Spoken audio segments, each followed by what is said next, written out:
tonight we're going to expand your knowledge and propel you forward into higher levels of success with your riding and horse business. First host I'd like to introduce you to is Randy Thompson. Hi, Randy. Hi, Laura. Good to see you both tonight. Good to see you and good to hear you. And also I'd like to welcome Jody Lees from Jody Lees Dressage. Hi, everyone. Great to be here tonight. I would like to make an announcement and congratulations to Jody Lees, who just upgraded and completed her USEF Dressage Judge S standard, and I'm very excited for that for you, Jody. We have to bow to her now. Oh, thank you, Laura. I'm so excited about it. So are we. Yeah, it's been a long I'm really honored. I'm just thrilled. Share a little bit with us about what it means to be an S judge. Well, it's just been a super long journey of education and dedication. I really, really enjoy the judging. It supplements my teaching and my writing, and it's been a 14-year journey, and I'm just thrilled to be here. Thank you so much. Thank you so much. And again, I want to thank everybody for being here. So if you notice on the side of the webinar, beside our pictures, I'm not sure if it's left or right or whichever side you happen to be on, there is a box where you can chat and also have a place where you can put comments or questions. So I'd like for you to put comments or questions in there, and you may notice us looking from away from the camera and looking down or looking to the side, and that's just us looking at the chat or looking at other questions coming in from the Facebook pages or from somewhere else. So don't think that we're not paying attention to you. We are paying attention to you. We're just trying to get your questions answered and your comments looked at as well. We've got a big schedule organized. We have lots of excellent actionable tips for you to use right now with your students, and so you can transform the way you're doing business in the horse world. So put down the phone, close down the other browsers, get a pen and some paper, because we've got some really good tips to share with you this evening. As usual, we have 3 topics. Topic 1 is from the Judges Box, where we give you tips from the Judges Box from a judge's point of view. Topic 2 is teaching techniques. Topic 3, Horse Business 101. And I want you to stay tuned for the final wrap-up, because we are going to announce the dates and some of the topics we were going to be discussing in the 2017 Dressage Instructors Boot Camp. So stay tuned for that. Again, if you have any questions or comments, put it in the chat box, and we're going to dig right into our first topic, the Judges Box. In today's webinar, we're going to move on to etiquette and unwritten rules while at the dressage competition. And we never stop learning when we're in dressage. And sometimes we need to help our instructors and help our students before they even get into the dressage court or during a competition. So Jody, can you give us a few tips that you've seen? You've been around dressage competitions. I remember you saying you've done it on 3 sides. You've been judging, you've been competing, and also as an instructor, trainer, coach. Yep. So what are some tips you could give the instructors and trainers listening this evening about what to do before your student even gets into the ring? Well, I think we all know that twilight zone area where the person in front of you has halted and saluted, and now you have to go around the ring, and what do you do until the bell rings? And I think as instructors, we need to help our students, really give them an idea of what's expected of them. As a judge, I really appreciate it when the instructors send their students to the judge's booth and give the scribe their number and the test they're writing.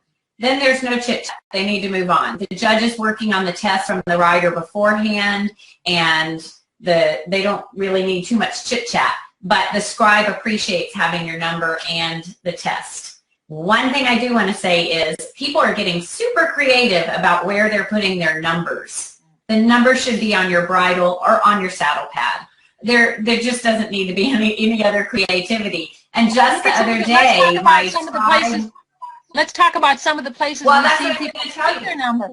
Oh, go ahead. Yeah, that's what I was going to tell you. Just the other day, my scribe didn't tell me that he didn't have the number. And so the horse went into the ring, and about 3 movements in, he said, you know, I hate to tell you this, but this rider's not wearing a number anywhere. where it panicked me because that means I have to eliminate this rider because there is no number. So I continue to judge it, and we just keep scrutinizing. And at the end of the test, I get out and I say to her, do you have your dressage number on you? And she had it on the saddle strap, the stirrup strap holder, keeper, under her leg, completely invisible. I mean, so really, don't get creative. Get those numbers on the bridle or on the saddle pad and keep them visible. The thing about that is that she had a coach that allowed it to happen. You know, and that shows us there's so many people out here, those of you who are watching, you may not know the correct protocol for where you should put your number, but as Jody says, it should show. And, well, you know, don't put it in odd places because nobody knows where to look for it. What'd you say, Laura? Doesn't the rule book say it has to be visible? You can't just have a number on that's not visible, right? It does. I mean, that's the whole point of having a number, is that it's visible. I mean, but that, you know, it's just people, it's not their job. I mean, the ring stewards can help you if they see stuff, but it's not their job. And really, this girl would have been eliminated if I had just not gone out and asked her, because we couldn't see it anywhere. In any case, so, your riders, you tell them, go to the judge's box. That gives the horse a chance to see the judge's box. It gives the scribe your number and the test that you're riding, and now everyone's happy. For me, then the next thing is, what do you do with that twilight zone time between the time that you enter around the dressage ring and the time that the bell's rung? And as a rider myself, no one ever helped me with that. I never had an instructor that gave me any help or clue about that. And so I think you need, as instructors, to have a plan. And so, Randy, I don't know, do you have a plan? Do you give your students plans around the outside of the ring? Well, for me, and for you too, apparently, the outside of the dressage court is still part of the show ring experience. So when a rider goes in, the area around the roundup before they go on the ring is when they can tune up their horses, for example, because they need it. They might do 10 steps of a straight line into 10 steps of a leg yield, into a straight line, into a shoulder in. They might do lead changes, whatever it is that they need to do. And the reason is that we do this is because it keeps the rider focused on what they're doing instead of getting nervous. So not only does it tune the horse up, but by the time the rider gets ready to go in the ring, they're prepared. Right, because we all know, I mean, the rider goes in, they stop breathing. I mean, they're nervous, where riders just go around and around and around. They exhaust their horses. Nothing's being accomplished. And they're just trotting around and around and around, and then the bell rings and bam, they go in. And so as instructors, you can really help it by giving them a plan. And just, whether it's a lot of transitions, because that could be that they're waiting 15 seconds, or it could be they're waiting 2 minutes, depending on what that judge is trying to accomplish with the test that happened before. So I think as instructors, we need to do it, because as professional instructors, it's part of our image that we're creating. If we have students that go in there and wander around and aren't prepared to go into the ring when it's time, it doesn't look good for us either. Right, and I think it also depends on the horse as well. Like if your horse does work okay, well, it's a little tense, so do a little bit of loose rein here. But if your horse does need to be doing transitions, then you can incorporate those as well. So it's each instructor should understand what each horse or each rider needs to do as well. And plan it ahead of time. Right.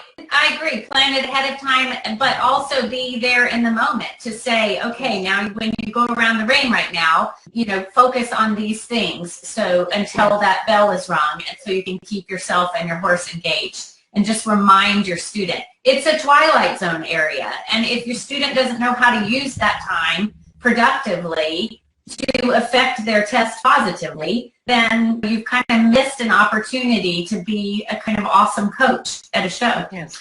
So that's one of the things you want to do. There is a 45-second rule. Once the bell's rung, 45 seconds to get in. It's quite a long time, but if your rider is down at A and the bell rings, they shouldn't go all the way around the ring to get back. That's just really pushing it. So they should know that it takes about 45 seconds to get all the way around the ring at just a decent trot. That when the bell rings, they have to decide, what do I do? How do I approach getting in that ring? And you can help them with that also. Do you ever think of where the horse is placed on the outside of the ring to adjust the bell ringing to make sure that they do get in time? For example, do you wait till they're at E or... You know, that is such an excellent question because, you know, I've heard so many complaints, and I've probably been one that has complained that someone says, oh, she rang the bell right when my horse was near the judge's box, you know, and it spooked my horse. Judges aren't trying to do that. They're not trying to be, they just realize, oh my gosh, I'm just spent time trying to write a note to the rider before and I'm maybe late, and they sit up and they ring the bell. So they're not trying to do that. If you're on time as a judge, you typically kind of get a chance to take a breath, take a look, decide when you're going to ring the bell so the horse isn't right in front of you. But it's a good question, and just recognize the judge isn't ever trying to be rude. They're just working. They're just working, you know. Yeah, I got this question. Should students wait for the judge to nod their head before leaving X, both at the entry and at the exit? Another super question, super question. No, you do not wait for the judge to acknowledge you at all. Once they've rung the bell, you've come up the center line. Your job as a rider is to come up the center line, halt, salute. Your halt should be secure, which there's a 3-second rule. That halt should be secure for at least 3 seconds, and then you can proceed forward. So some judges will stand up as you enter, some judges will just sit there, some judges will give a wave, some will give a nod. You do not wait for that to happen before you proceed. I teach my students to count in their head 1001, 1002, 1003. So they've come up, they've halted, they've saluted, now they've counted. So we're really sure they got 3 seconds in there before they decide to proceed. Randy, do you count a different way, or? You're right, it's counting. I actually like to have them sit a little bit long. I go with 4 seconds, and the idea is that the horse has to settle, because the judges are looking for a flat-footed whoa, where the horse is not moving forward in the transition to the halt. You know, a lot of them, it looks like they're still moving when they're standing still, and they barely make it for that 1 second count. So for me, it's... Yeah, they'll get marked down. If it's not 3 full seconds, you will get marked down, because the whole point is that it's secure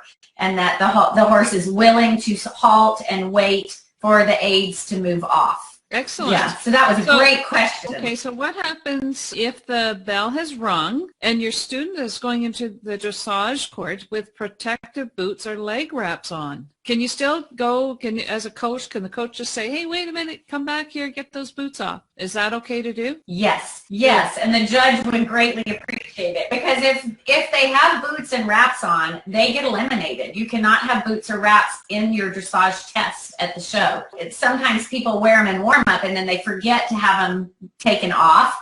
If you notice anyone with boots on, try to help them get those boots off before they go in. Be a good sport. As an instructor, you want to try to get those off in the warm-up, but sometimes things slip by. The bell's rung, you realize they have boots, holler, wait, run out and get the boots. The judge will most likely, even if the time is a little over, pretend they don't know that and let you come in, because they would much rather not eliminate that rider.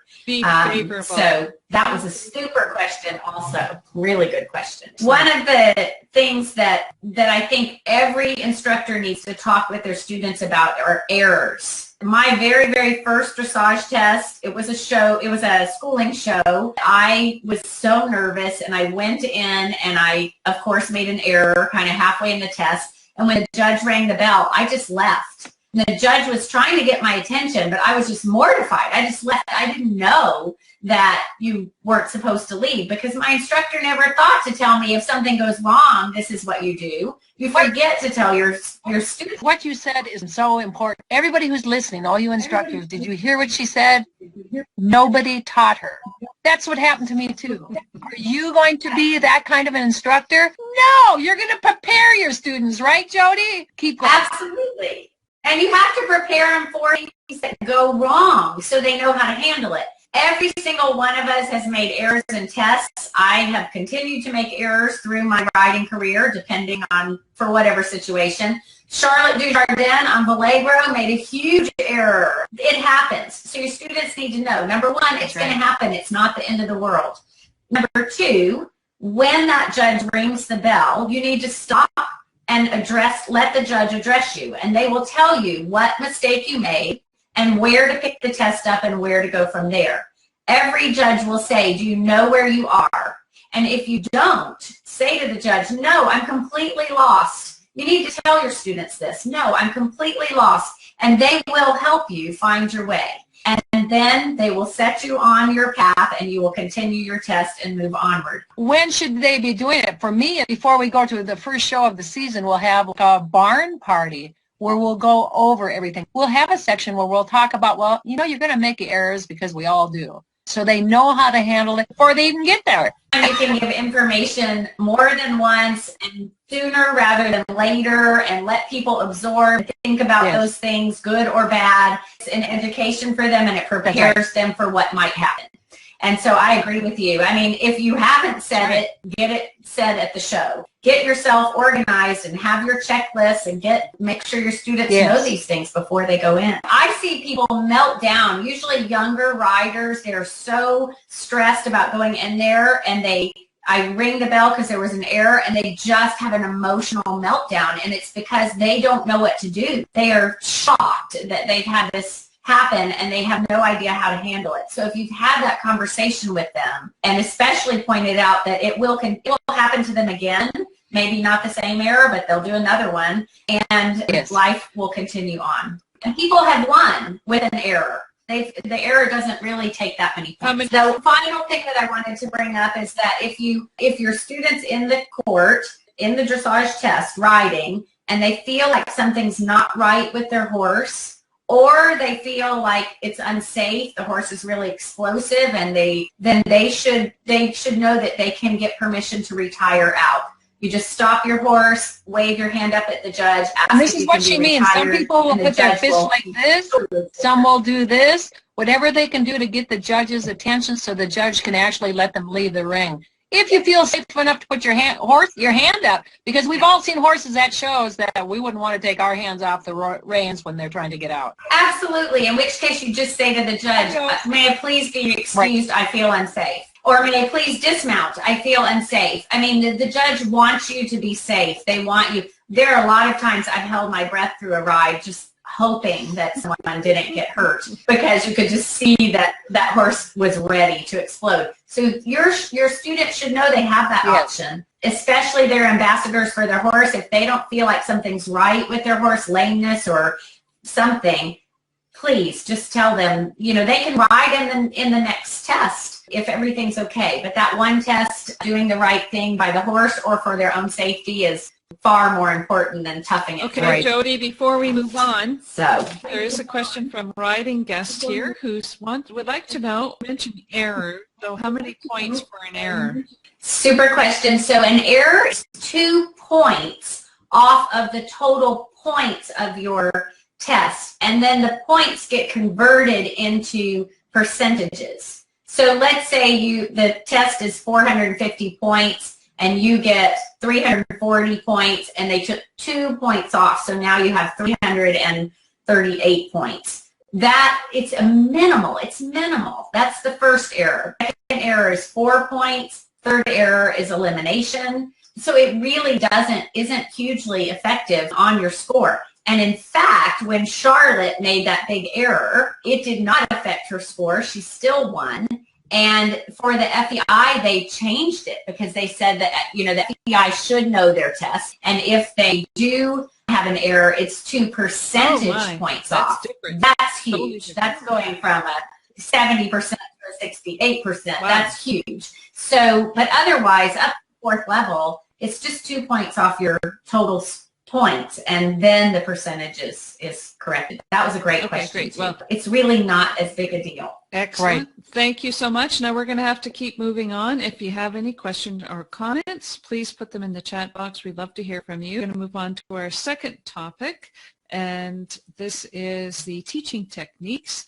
Now, have you ever arrived at a horse show, you as a coach or trainer, and you ended up doing everything for everybody? Well, we're going to have some tips for you so that you can delegate a little bit more and be organized so you arrive at the horse show safe, secure, and compatible with everybody in the show. Jody, I would like for you, if you could, give us some tips to help us at the horse show. I think we all know that feeling when you're going to a horse show and you just feel overwhelmed. You feel like there's just, you know, so much that you have to get done that day before you can go to your hotel and wake up the next day for your show. That first day can be really, really frustrating and cause a lot of insecurity and nervousness. So I think it's really important to try to have a plan for yourself and your students so that when you get to the show, everyone's organized, they're calm, they know what the plan is,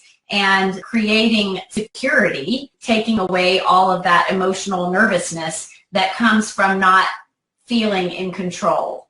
Randy, do you have a plan when you arrive at a show or going to a show that helps? The thing to remember as instructors, everything that we're doing when we're competing is creating a solid team, a supportive system where you can support each other as you're going through the competition process. Because as Laura and Jody were both saying, sometimes we go to shows and it just feels like total chaos. And that's because we try to be superhumans, all of us. I'm sure there's not one of you here that doesn't try to do everything on your own. So we get to the show and instead of delegating, having a plan ahead of time of what needs to be done, we're not prepared at all, which puts everybody into emotional issues. We don't want to go there. Our job is, we are coaches, right? So our job is to coach people in ways that they're going to be comfortable and enjoy the show experience. Oh, did I say enjoy the show experience? Would you like to make more money? Would you like more clients? Then you better find a way to start making the show experience more fun. What do you think about that, Jody? Absolutely. I mean, I like I said, I used to have that feeling, that gut feeling like, oh my gosh, just the getting there was stressful. And once I realized, you know, all I have to do is have a plan and make sure my students know what the plan is, whether we sit down and talk about it ahead of time, whether I create an email and send it to them, that we have a plan. We're going to leave at such and such a time. When we get there, the first thing we're going to do is set up the horses' stalls. We're going to get the horses in there with some hay. We're going to set up our tack room. Then we're going to go to the show office. We're going to get all our paperwork, our numbers. Then we're going to take our horses for a hand walk around the showgrounds. Can we stop there for a minute, Jody? You were talking about walking horses around the showground, and I think that is so important, not only for the horses, but for our clients. After we've gotten in, we set up the stalls, we make sure everything's ready, get the horses comfortable, and then we take the horses for a walk. And part of that reason is like I said, we're calming our students and their horses, but also it's the perfect opportunity for you to be able to get their horses and that rider to the show ring you're going to be competing in, because usually you're able to walk the horses around the outside and show them everything. You can spend as much time as you want getting them used to the judge's box or that spooky flower over in the corner end. Take the time. They'll easily go out there for an hour for this walk. And I find that walk is so important. We do it the night of the show. When we first come in, we do it in the mornings. We do it again in the afternoons, because most of our horses are not used to being locked up in stalls.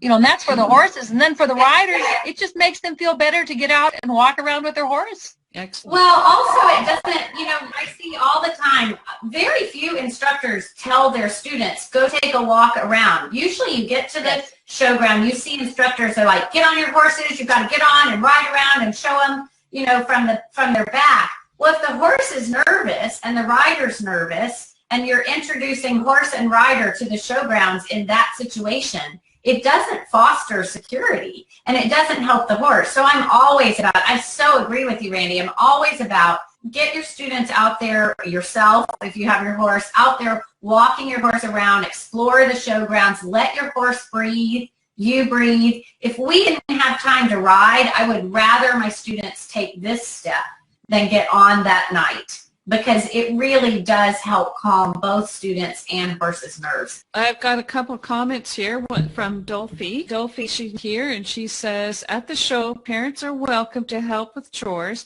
but please, please don't stress my riders. We come as a team and we leave as a team. So that's a good thing to do as well, is to make sure parents are... It's good to do, but now let's give her something constructive, because we have to be able to do it so people are comfortable with that process, right? Yep. So it goes back to communication. We have to actively communicate with our clients by asking them questions to determine where they're at and to guide them, because we have to show them what they need to do. They don't know. So don't stress my riders out. So what is the direction that you asked your well, they're stressing out the riders. So what do you ask them to do? Yeah, you have the pre-show meetings, and you can sit down with them and say, listen, showing is a very stressful situation, so we're going to ask you to do something to help all of us. Whatever you say, try to make it positive. So no matter what happens, you're going to reframe it and think of something positive so you can stay in that direction.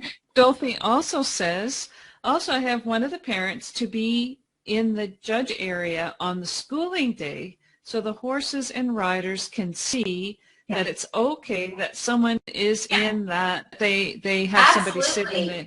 I think that's a great idea to get the horses used to that. We do that too. When we're hand walking around, we make sure that someone goes and sits in that booth, shuffles around a little bit, the dressage booth, so horses are expecting people to be in that booth the next day.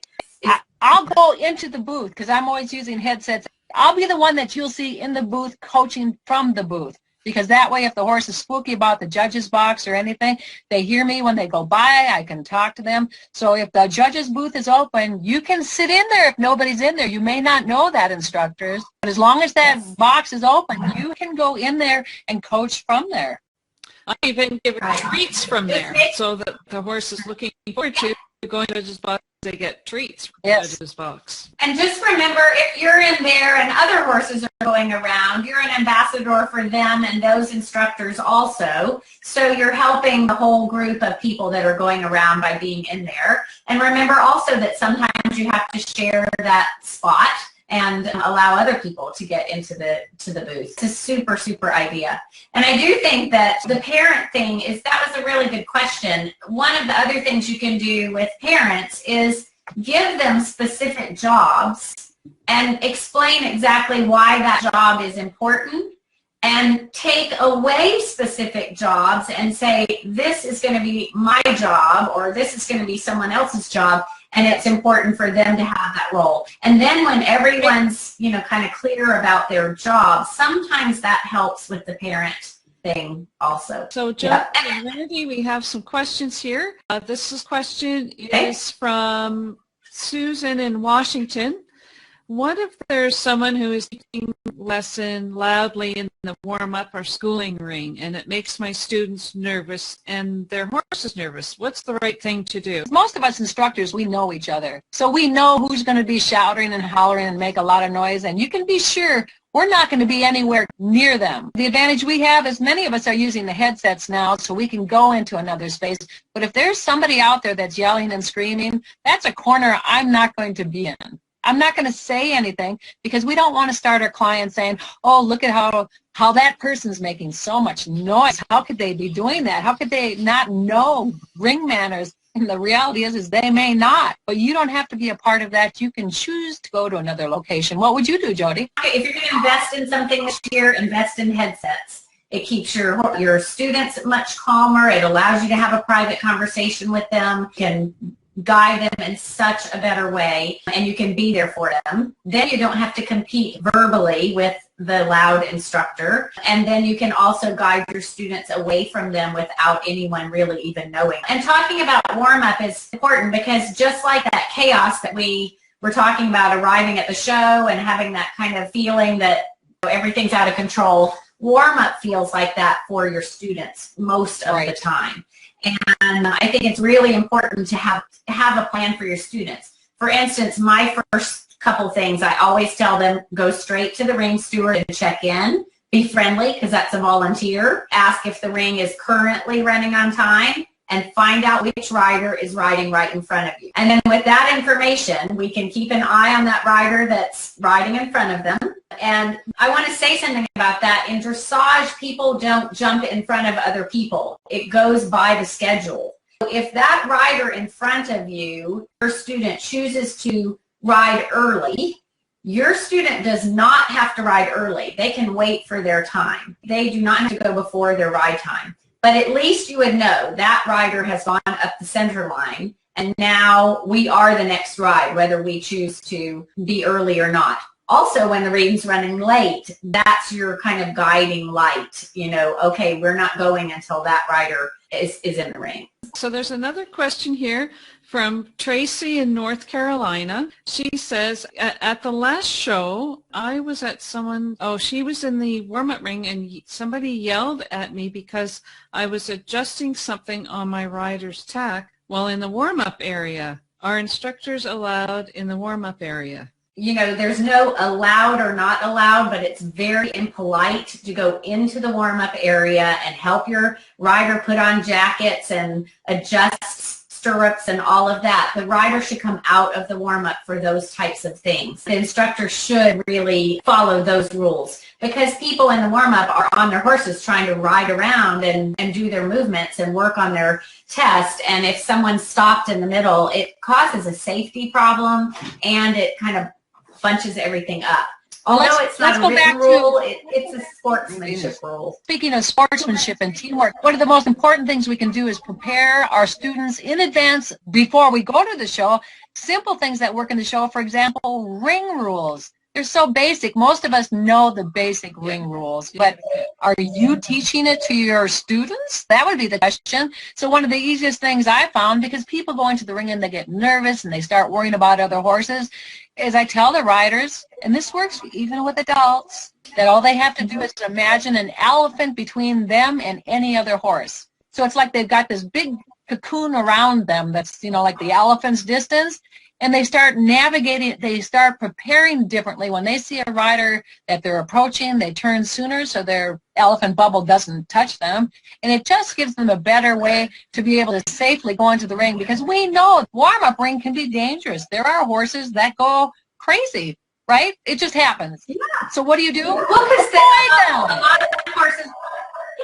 a lot of horses aren't used to being around other horses. So, you know, if you can get that done before you get to a show, kind of get those horses acclimated to being around other horses in a ring, that's great. But not everyone has that opportunity. And even if you do, the warm-up ring has a whole nother electric feel to it. Those ring rules are so important, Randy. And basically, instructors, there are 3 rules. The one is that you travel left to left, left shoulder to left shoulder. That's rule 1.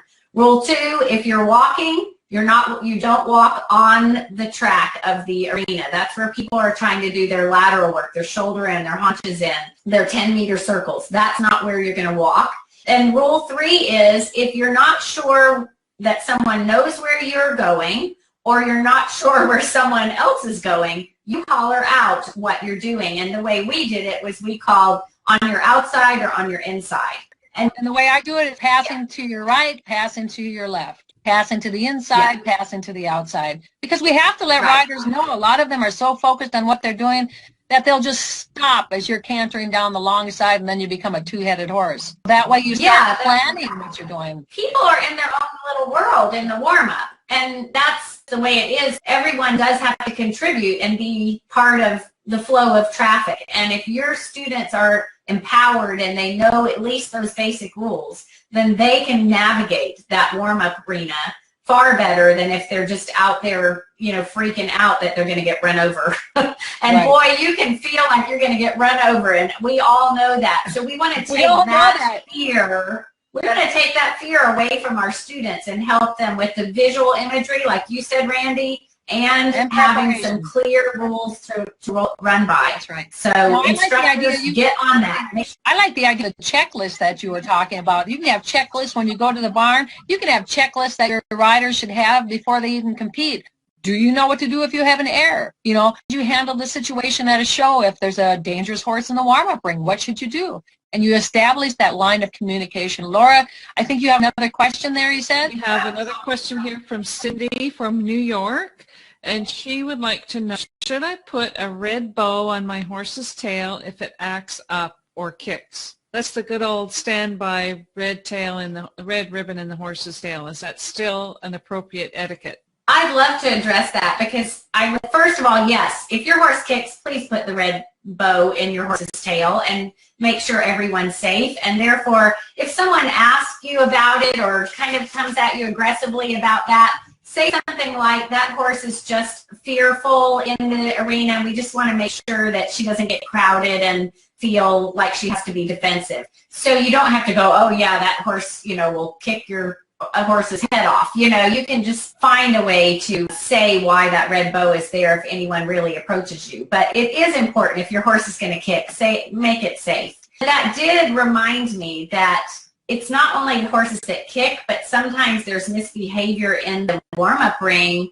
Other horses are electric, or maybe your student is nervous and getting kind of aggressive with your, and now you have to decide, how do I address that? I think this will happen, and the first thing you have to realize is the reason your rider's doing that is because they're nervous, they're frustrated, they don't feel in control, they don't know how to handle the fact that the horse might be being a little tense or stiff and not paying attention. If you think of it that way, then you can address that by bringing that rider over and saying, it looks like your horse is a little tense today. Let's take these actions to try to make that horse more supple and a little calmer. And then you should have some plan for that. This topic is teaching techniques, and what we're doing is we're taking it to a whole nother level. We're not just saying the teaching techniques of putting a rider in the right position. Your teaching includes coaching your clients, how they should behave, react, and be at a horse show, so that everybody can have more fun and be organized. There's another question here from the riding guest. So it's a simple process. And it says, what about removing boots before entering the ring? If you're riding around the outside of the dressage court, how do you go about removing them? So we did kind of address that a little bit in the previous session. If you see boots on, go out and get those boots off the horse before they go at the center line, even if you think the horse is going to be late, because otherwise the horse is going to be eliminated anyway. So get the boots off. And if you see somebody that's not with your barn and you see them getting ready to go into the ring, be a good sport. They probably just got a mind blank where they know they're not supposed to have boots on or leg wraps, but they've forgotten. Do them a favor and step out and say, listen, would you like me to help you take your wraps off before you go in the ring?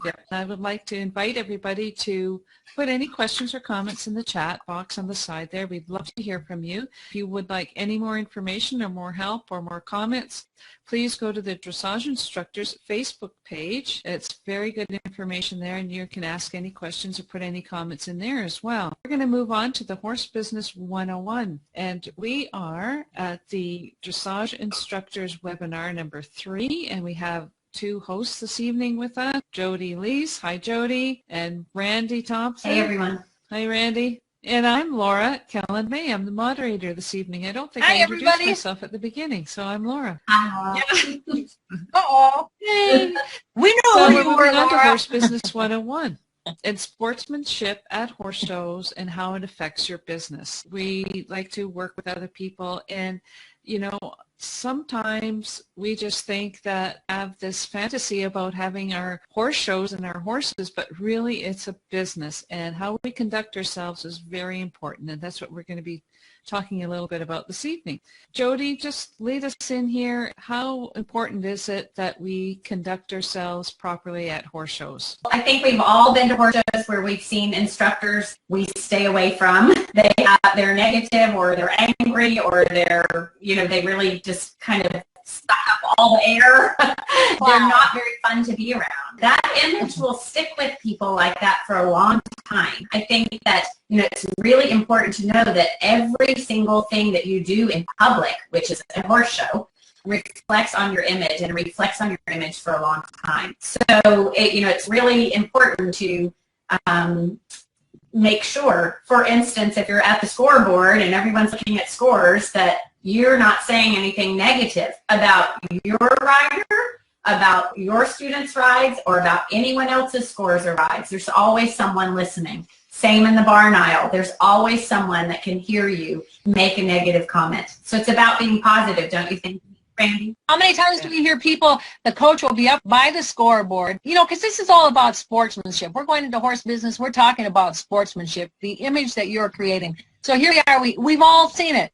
You go to the scoreboard, everybody's standing around. There's always somebody, it seems to be, that gets a little loud. You're saying, well, for example, I can't believe she got that score. What's wrong with that judge. So, And it's poor manners. The problem with that is anybody that hears you, they're going to see the dark cloud around you. So you want to think, what image are you portraying to your clients and the people that are around you? Instead of putting people down, you want to always be building them up. For example, wow, that must have been a great ride. I wish we had seen it. Because what we're doing, again, is we're teaching our clients how to have a positive image of themselves and what they're doing as a team at the horse show. We're building teams that are based on the image that we're projecting to everybody. What would you add to that, Laura? I mean, Jody, or Laura, or whoever? You must have felt my energy, because I was thinking, you know what, if you are saying positive things and looking for positive things, you will have a positive attitude about everything, and that's going to look good for you in your business. And if you look at negative things and be negative about things, it's going to bring negative energy all around you, and you're going to just be negative. So looking at the positive things is just better. Changes your Changes it. Well, let me ask you guys something here. Have you found that sometimes when you're going through the process that, and this will help the instructors that are watching this too, sometimes we don't feel like being positive, so we perform. Do you guys perform sometimes? I mean, you have to perform to keep our clients happy. We turn on our little we turn on that little happy button, because we know that if we want our clients to be happy and stay with us, because that's how we make a living, right? We have to make it fun for them at some level, and at times we're performing. You know, my husband and I, a long time ago, chose a motto for our barn, and it is enjoy the journey. The journey is long, and it's hard, and it's filled with ruts and pits and highs and lows, and you have got to enjoy the journey. A horse show is a tiny little speck on that line, that journey. And if you can keep your students and yourselves having perspective, then it makes it a lot more fun. It doesn't mean that you minimize someone who's disappointed. You know, you don't minimize their disappointment, but you remind them that it's, you know, that's just another piece of the education, and we all have those same ups and downs all the time. And you know, one of the things I like to do when I first get to the show is I like to introduce myself to everyone else in our barn aisle, and I have my students introduce everyone, and so you just get to know everyone. You know, right away there's a feeling of camaraderie. And you offer assistance. Hey, I filled my water bucket. Do you need the hose, or do you need to fill your water bucket? Sweeping up your barn aisle, and in front of your stalls, and you realize the stall next door could be swept. Just take 2 more seconds and 2 more minutes. Teach your students to do that and to really embrace the whole barn aisle as a community. There's a question coming in here. Haley from Maine asks, what should I do when other people in the barn take over the barn aisle from a party or leaving their stuff out? So it's exactly what you said. So what happens if they are leaving their stuff out and not cleaning up after themselves? They don't realize they've even done it until somebody points it out to them. So they're quick about, usually they'll move their stuff out of the way, and they'll be very helpful with it. But it does become a problem because, you know, we get to where we don't want to feel like we have to ask these people, if the show ring's on the other side of the barn and we have to walk through their place to get to the show ring, which is the shorter distance, if they've pulled everything out in the middle of their aisle for whatever reason, we can't walk through there. It's not safe. So it's not fair for the other competitors, and that barn may not have realized they were even doing it. Of course, we're more aware because we when we're uncomfortable, we tend to be defensive as people. It's really important, if you have to approach any situation like that you remember to take out that defensive negativity and approach it as with a positive solution. Like, I'm a little worried that my students are going to have to travel through here with their horses, and it might be unsafe for you or the horses. And most of the time, people will be like, oh my gosh, you're right, and they're willing. Yes. If they don't do that, then don't be combative and draw out your swords. Just turn around and find another solution. And if it means you leave the other end of the barn and you walk all the way around, just do it. Try to realize that when we are uncomfortable, typically we have a little aggressive or defensive nature to our approach. And if you're not aware of that, you may approach something in a manner that you really didn't intend. As instructors, it's really important that you don't look at other instructors as competitors. They're your peers, they're your network, they're your friends. Your clients will come and go back. They are in search all the time of different ways of educating themselves and different ways of doing their journey. So don't look at them as competitors. Start to really embrace the other instructors at the show. Randy, you made a great point when we were talking one day. You just said those are the people you're going to see all the time. They're always going to be at the shows. The instructors, the trainers, and the coaches, they're going to be a part of your life if you're following, because we all follow circuits basically when we're competing. You're going to know the professionals in your business forever. So you might as well find ways to be able to network and work with them so you can both make more income and be happier with your job. Those other instructors are going to end up being resources for you for a lot of different ways. You're going to buy horses, sell horses. You're going to find out about students. You're going to say, hey, did you go to that training seminar? What did you learn there? Hey, I get a chance to ride in this clinic, or my students do. Do you think it's a good deal? You know, do you think that instructor might, you know, there's so much information you can gain by networking and making other instructors part of your network instead of excluding them as if they are competitors. So, Laura, we've had some great questions tonight. Some great ones. The reality is that you're going to know the professionals in the business that you're working with a long time. Yes. Clients come and go. What's that question that you have, Laura? That I am really shy about introducing myself to other professionals for shows. How should I do this? So how should shy coaches or people who are new in the industry go to other professionals and introduce themselves? When I was starting my journey into competition, I'd had students that were being successful. If I noticed, it was like I would go to a show and, you know, whoever I was with, my clients, we'd all stay in our little box, but I couldn't understand, you know, I didn't know if it was because I wasn't good enough or that I didn't know enough or I didn't know enough people or whatever it was. Nobody would talk to me. The other people that were at the circuit, nobody would smile at me. Nobody would talk to me. And it baffled me.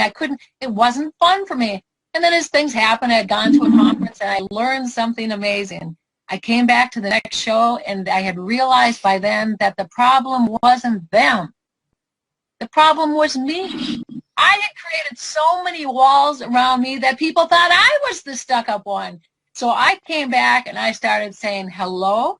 I started talking to people. I take the time to visit with them, which I'd never done before, and it changed everything. So now I'm comfortable with it. I know you are too, Jody. We met at a horse show when we saw together, but we got right on. We had fun. Of all introverts. I talk to people in the grocery store line. It's not something that's uncomfortable for me. One of the things you have to think about, if someone came up to you and said, hi, I'm so-and-so, and, you know, I've been wanting to meet you because I see you at the shows, or hi, I'm so-and-so because we don't live too far from each other, you know, you would be very welcoming of that. Well, that other person's going to be just as welcoming. So when you make that overture to, you know, to introduce yourself, even if it's a little scary and maybe you are introverted or worried, if you do it, you'll find that the next time it's them, you get to wave at them, hey, you know, good to see you again. And pretty soon you have a conversation going. And if you're super shy, just look for little places where you can maybe have that little introduction. You know, oh, I saw one of your riders today and it was such a nice ride, you know, or I saw you coaching and it just looked like you had a great partnership. Anything like that compliments people love, that opens the door, and it makes them feel visible.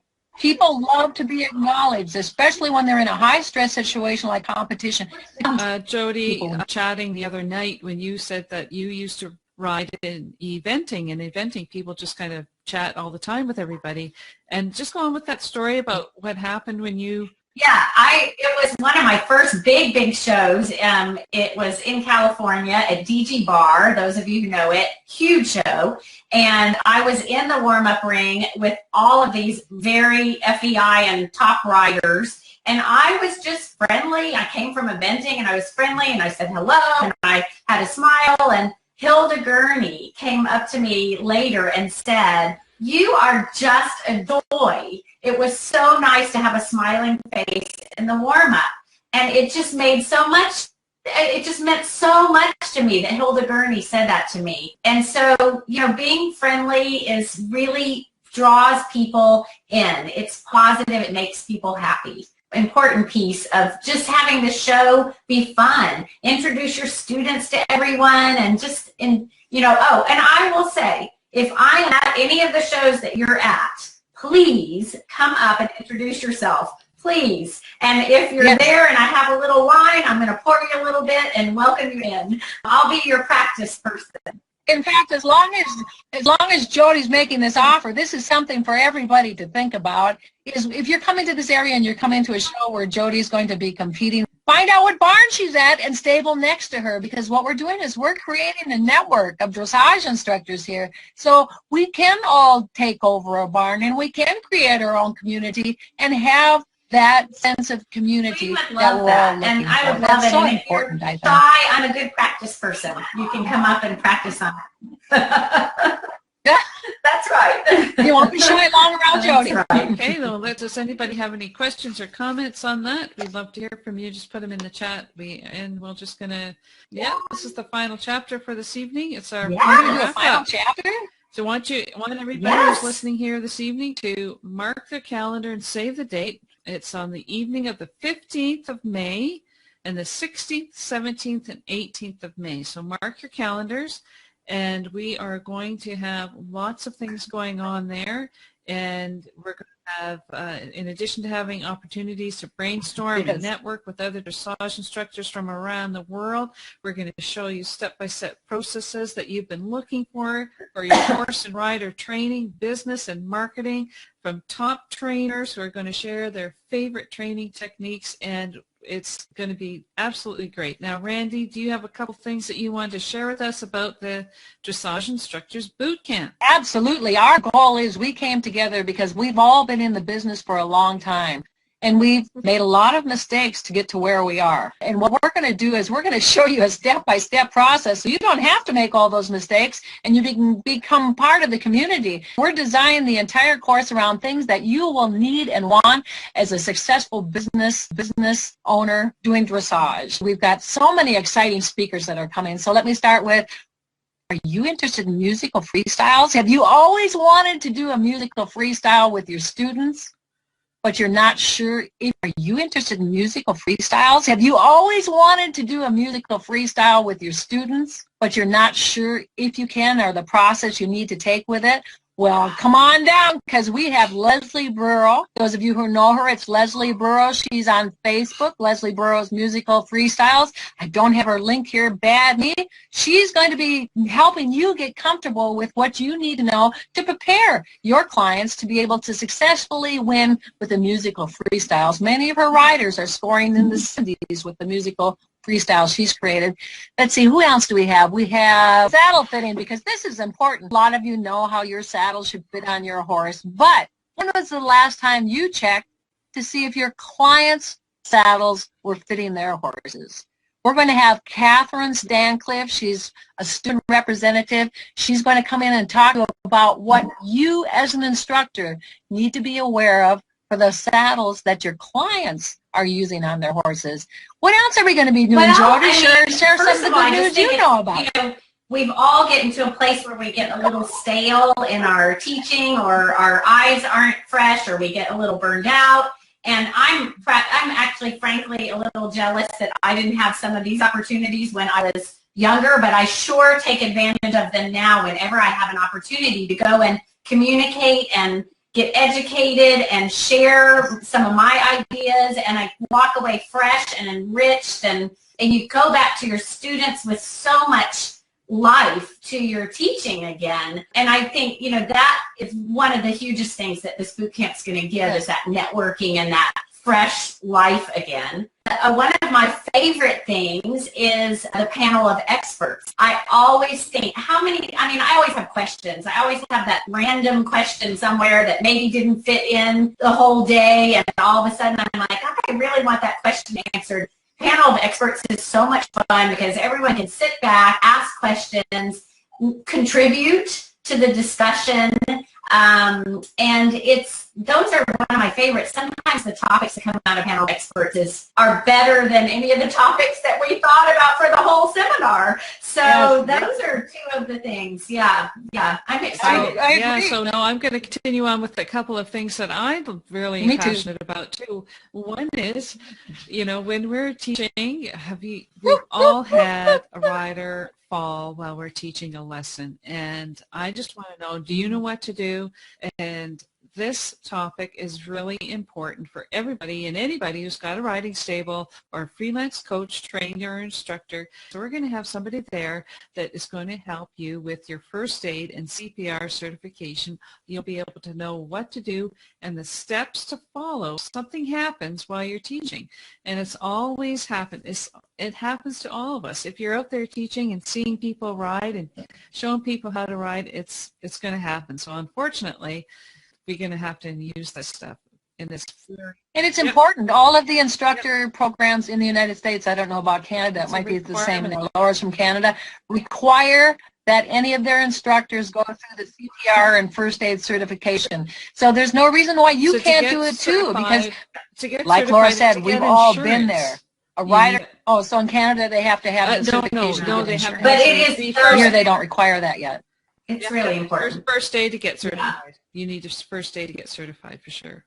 And also, we're going to be discussing when the horse business, we always have these grandiose ideas and fairy-eyed dreams about having this horse farm. And really, we certainly know what it's like, don't we, Jody and Randy, about what the real truth about having your own horse business is like. It's a lot of horse mucking and late nights and early mornings, and so we understand the horse business, and we're going to help you with the step-by-step process to discover techniques that you can use to transform your horse, and love for you to join us as well. It is the evening of the 15th, so it's a get-together on the 15th, May 16th, May 17th, and May 18th. We've got 3 packed days of Dressage Instructors Boot Camp. This last week, we've started creating our first website for the dressage instructors. It's still under construction, but it's dressageinstructors.co. So we're creating the website. We'll put everything you need to know about how to sign up for the boot camp and other events and that type of thing that we're doing too. So stay tuned. We'll announce it on the Facebook page so you can see when it's actually active. Right now there's a lot of empty pages there, but we've got it. We've got the website ready to rock and roll. Wrap up here for you. Final thoughts from you, Jody. No, I just really hope that some of this information will really sink in and help you really build your business, be an awesome coach, and empower you to empower your students. Excellent. Those are great, really good words. Powerful. Well said. Tonight, our focus was really on, a lot of it's on your attitude and what you're projecting as your image. It all really goes back to sportsmanship and the many different levels that you can go within it. The choice to be a good sport, the choice to be a positive leader, the choice to create an amazing team that you enjoy going to shows with is up to you. You make the difference. Well, are you ready to do it now? Give it up. I've got a show season in front of me. I'm all pumped up. So, Randy, before we sign off here tonight, Randy, will there be a recording of this webinar? The answer to that question is yes, there will be. There should be. Yes. Yes, there will be. Once again, I'd like to thank everybody for coming out this evening and sharing the evening with us. What does Mandy say? Mindy says, thank you, ladies, for all the time you put into this. Thank you very much, Mindy. We appreciate you. Thank you for sharing with us, Mindy. Yeah, very good. And I'd like to thank our host this evening, Randy Thompson. Randy, thank you so much for all that you do to make this happen, and I know that it's a lot, so thank you so much. And Jody Lees, thank you so much, Jody, for sharing your information with us and your expertise. Thank you. Final thoughts, Randy? It's a lot of fun. My final thought is, may all of our dreams of happiness and success continue to come true. That's because excellent. Together, we make a much, difference Randy. for each other. Enjoy the journey. Enjoy the journey. Thank you, Jody. And my name is Laura Kellenby, and I would like to see you on the next webinar, and remember, we'll see you at the next webinar on the Dressage Instructors page on Facebook. Thank you so much, everybody. Randy Thompson and Jody Lees, good evening, and thank you so much. I'm going to sign Thank you, Laura. Thank you, Jody. We'll see you later.